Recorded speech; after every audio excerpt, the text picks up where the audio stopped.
Why did we start the Culture Prophet? What's it like hosting a podcast as a husband and wife team? Find out in this special episode with me, Crista Vance, and Matt Vance. Hey there, I'm Crista Vance, entrepreneur and operations leader. And I'm Matt Vance, award-winning author and social innovation researcher. We're your hosts of the Culture Prophet podcast. Your place for purposeful company culture strategy. Learn from HR pros, executives, and thought leaders how to prioritize profits by prioritizing people. This episode is sponsored by Mobrium, the best friend of forward-thinking HR leaders, helping you strengthen your employer reputation as a reflection of your real culture. Learn more at mobrium.com. Welcome to our special origin story episode. After 10 episodes, all with prestigious guests, we're taking some time to share why we started this podcast, the impact it is having, and answering some get-to-know-you questions. So we want to kick off this episode by talking about why we started the Culture Prophet podcast. When this idea first came up, Chris and I, we were talking about this. We wanted to have some conversations about putting people first and how that's good for business. So through this process, we started looking at some other podcasts and how they framed theirs. And we ended up coming up with an idea of having an anchor question. We wanted one question to base some consistency and fluidity from episode to episode for the podcast. And ultimately, it's the anchor question that you can see right on our homepage. How can company culture drive greater profits? So that was the first reason we wanted to just have some great conversations around putting people first. The second reason was to make new connections, to meet new people, the guests, people listening, other people that were caring about putting people first and building intentional company cultures. And it certainly accomplished that goal as well. We've met some cool people. So that's kind of my take on why we started the podcast. What would you add, Krista? Yeah, to add to that, I think no company is going to make changes that cost money if there isn't a clear ROI. And so we want buy-in from companies to make employees' lives better. And so that's the whole point of the topic that we're covering. And then, of course, it's been amazing meeting all of our guests. They are they have so much experience to draw from.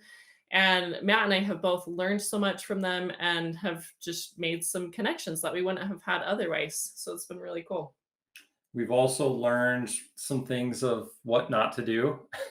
If you go back and listen to episode 1, we accidentally recorded all of the audio with the really cheap camera. You know, here we had mic. this nice microphone to use.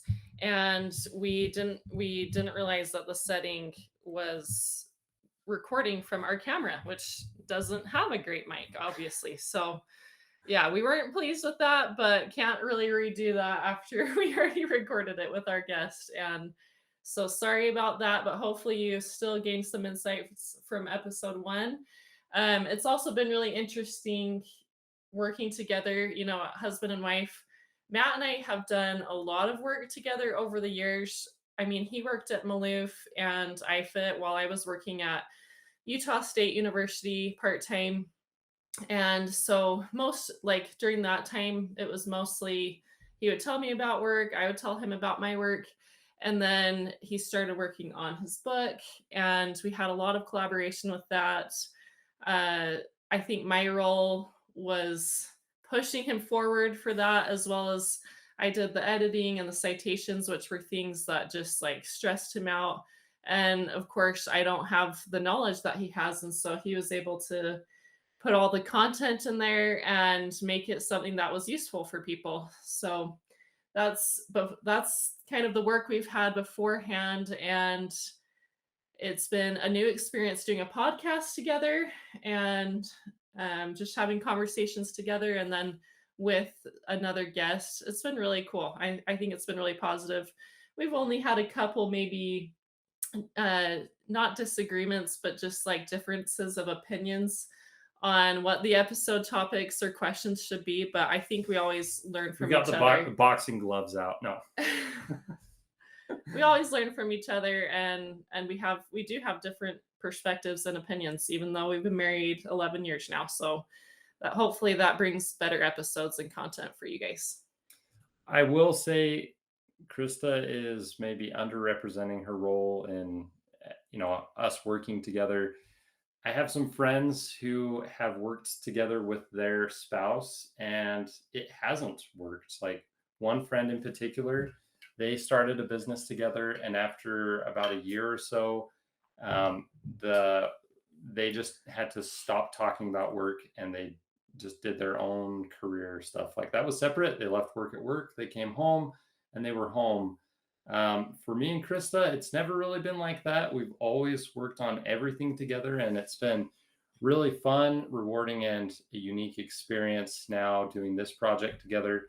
I wasn't really nervous when we started this project that it could be challenging to work together because, like Krista said, we've done a lot of projects together, including the house that we live in. We flipped this house essentially. Like it was a complete remodel. We gutted it, moved walls, like substantial project.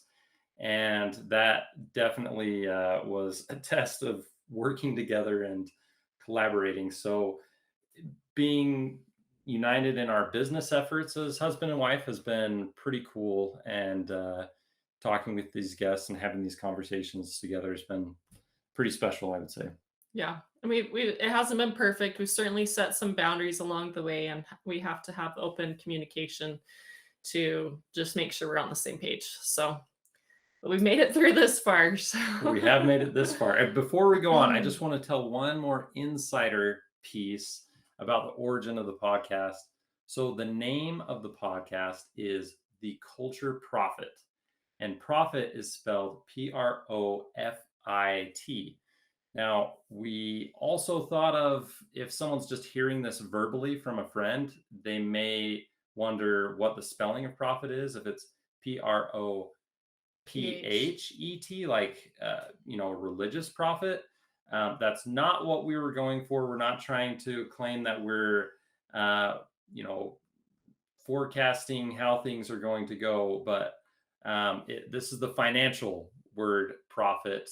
And to overcome any potential confusions, we actually bought both domains, the culture profit spelled both ways, and they both redirect to our website. So we're here to connect the dots between putting people first and culture and the financial benefits and using company culture as a legitimate and proven financial strategy for your business. So kind of a little tidbit for you. You can actually go try the redirect on the website if you don't believe me.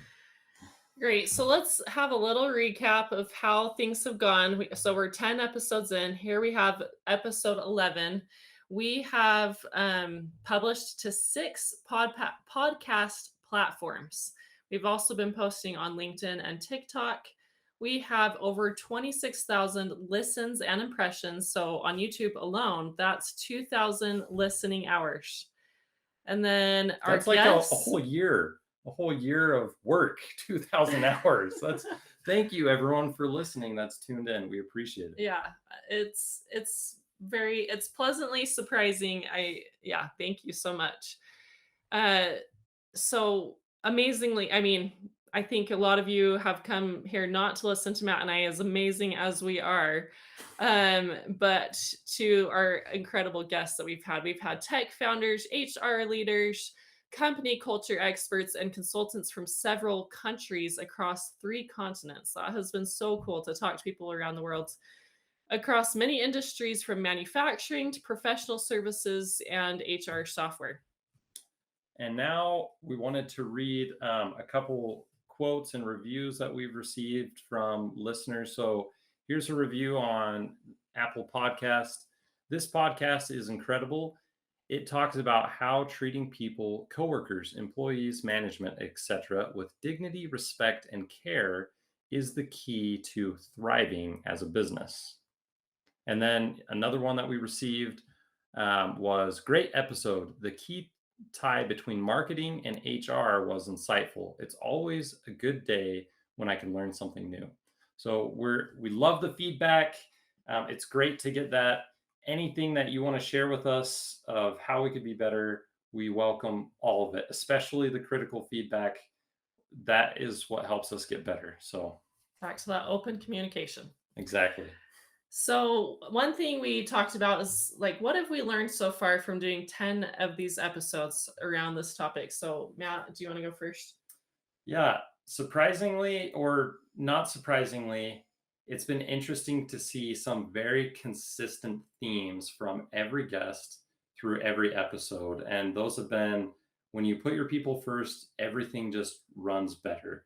We've had some examples shared, specific examples of how turnover decreases, how it's easier to hire and recruit, and how productivity and engagement increases, how your employees are more willing to talk positively and be an advocate for your brand and your company. Those things are directly connected to the way that you treat people. And it's really not surprising, right? I mean, businesses are made up of humans, and the business itself has needs to operate, financial needs predominantly, and productivity and deliverability needs for products and services. But a business in and of itself doesn't have emotions. It doesn't have those innate desires and needs that we as people do. So when we can understand how people operate and appeal to their needs as humans, then we unlock greater loyalty, greater trust, and a stronger willingness to give of our discretionary effort, not just that level of effort that we're obligated to give based on that employment relationship. So I would say that's the big thing for me is just the consistent theme we've seen echo through the episode so far. Yeah, I was gonna second that. Just that it's obvious people just want to feel cared about when they work for a company.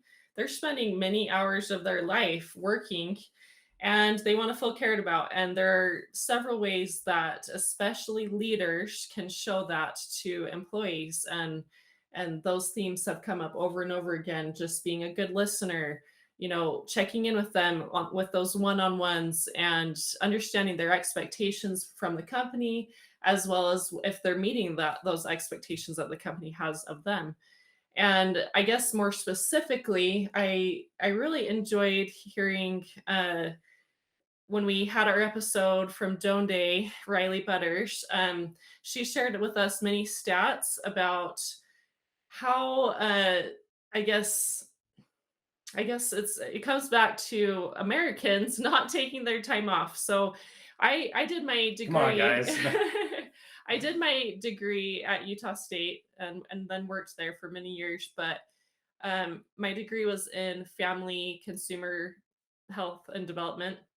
And one of my classes dove into this, and it talked all about Europe and how they just really take care of their employees. If one of them has a child, so a lot of companies or even countries there have laws surrounding time off after you have a child. And I mean, some places it's like 18 months. So some places here may give 2 weeks, and that's like really good in America.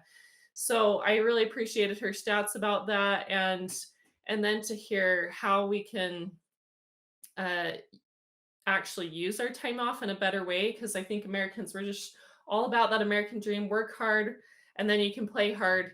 But we oftentimes use our time off to do projects on our house. In fact, Matt definitely used time off he mentioned our home renovation.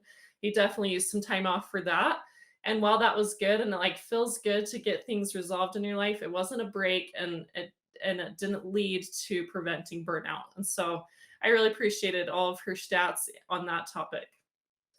Yeah, and just kind of building upon that, I really liked hearing both from Donde from Riley Butters. That's a relatively new software that's helping systematically support people, and HR teams can use a service like that to make their PTO offering more robust and more personalized for their team. We also spoke with Micah Bercuse, the CEO of Gifted, and how we learned a little bit about their software and how they can better systemize personalized giving for rewards and recognition. So those are just two small examples of how there's a lot of innovation happening in the HR space right now. The labor market is shifting. There's increased, I guess, leverage on the employee side of demanding certain lifestyle enablements elements to their work. And the more that employees or that companies can cater to those preferences and provide a better experience, they will unlock greater loyalty, trust, and engagement and productivity with their team. So that's something to note as well. Yeah, and there's so many. I mean, Brady Hyder mentioned how effective it is when you use people's name, their given name. People love to hear their name, and just so many others that we could mention. But hopefully, you want to check them out if you haven't had a chance to do that already. And then I have a question just specifically for Matt. Oh boy. So so Matt is such an entrepreneur with the spirit of entrepreneurship. And so I'd love to hear, tell me about one of the first indications you had growing up that you would become an entrepreneur or that you had that affinity for it. Okay, so everybody listening knows I have a question for Krista too. She doesn't know my question. I didn't know her question because we wanted this to be kind of a On the spot. on the spot. So I would probably say I don't remember this, but my mom told me this. So when I was like, I don't know, 4, something like that, I asked my mom. I said, "Can I buy a new toy?" And she said, "No." It was just a random day. I didn't need a toy. So apparently, I went to some neighbors' houses and asked for money for kids without toys and brought that money home and then showed my mom that I had some money to go buy a toy. And she either had me give the money back or we bought some toys and gave it away or something like that. But that was the first, and I've had lots of things over the years. I remember Pokemon cards when I felt like they were trending down. I had to liquidate my assets and sold all of my Pokemon cards when I was like in 4th grade. Um, I added one more card than a package included at the store, and it was 50 cents less. So I minimized my financial losses of my Pokemon card liquidation.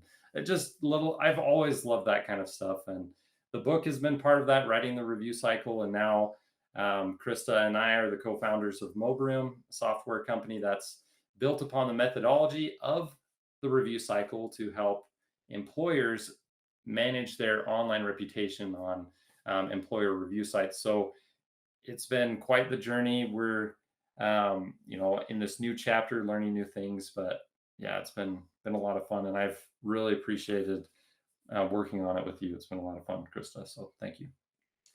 Yeah, thanks for sharing that story. I was thinking of even another story that you know, that of when you were a kid, but that one is awesome. I love that story.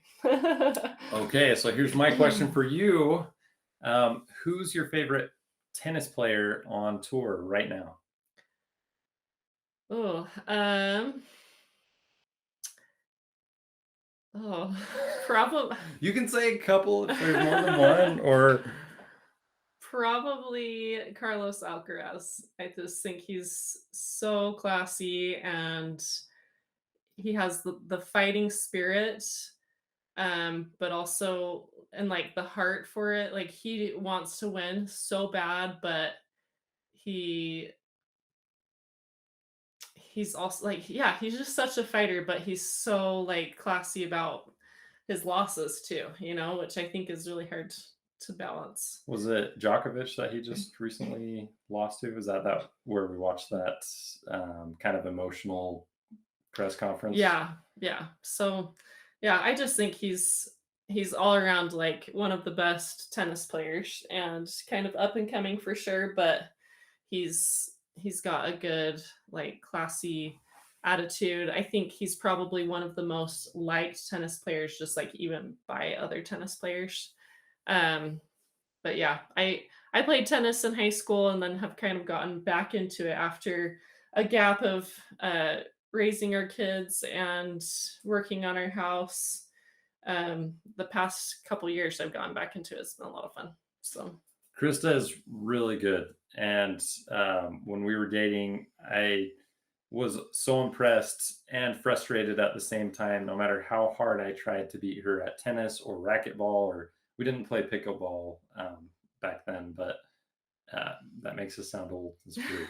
But yeah, very impressed with her drive in athletics and life and everything. So just wanted to highlight that. So good job, Krista.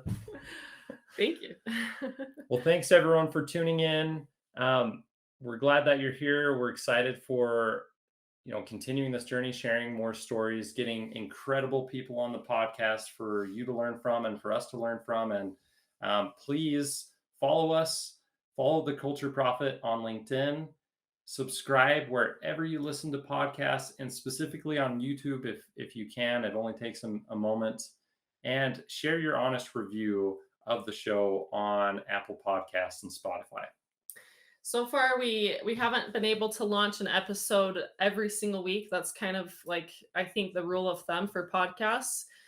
So make sure you subscribe and follow us on LinkedIn so that you can see when we do post an episode. And hopefully we'll be a little bit more consistent with those coming in the future. But our recent discovery and discussion is that we want to hear more from our listeners. And we want to hear, like, what do you want to hear on the show? We know there's several topics in human resources that we have not specifically covered. We have covered a lot of them, but what would you like to hear, and what topics do you want us to discuss, and just what questions do you have? Matt and we have diverse experience. I think both of us have different perspectives, and hopefully a lot that we can share with you and our guests as well. They're so knowledgeable. So, and then watch for a poll from us after this episode on LinkedIn, and you can share your opinion on there, or you can message us directly through email on thecultureprophet@mobrim.com. And if you have any specific people you'd like to see on the show, we'd love recommendations. So any feedback you want to share, we're all ears. Thanks for joining us, and we'll see you next time. Thanks. Thanks for tuning in to the Culture Prophet podcast, and for being a part of our journey to prove that putting people first is best for business. Today's episode was sponsored by Mobrim. Want to get more employee reviews and streamline your employer reputation? Visit mobrim.com. Now go find one way to prioritize your people and watch your profits grow.